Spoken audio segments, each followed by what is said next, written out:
இப்ப பாட்டாளி மக்கள் கட்சி நமக்கு வந்து ஆதரவு தெரிவிச்சிருக்காங்க. சொல்ல போனா அவங்கள உணர்வுகளை வந்து வச்சிருக்காங்க. ஆனா சனாதனத்துக்கு நான் தான் ஒட்டுமொத்தமா வந்து அத்தாரிட்டி அப்படின்றாப்புல அண்ணன் திருமாவளவன் இருக்கிறாங்க.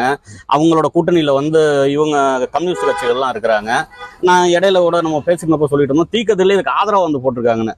இந்த கட்சியில கூட்டணிகள்ல இருக்கிறதுனாலே கொள்கைகள் முழுவதுமே மாறி போயிடுமா, தமிழர் இல்லைன்னு மாறி போயிடுமா?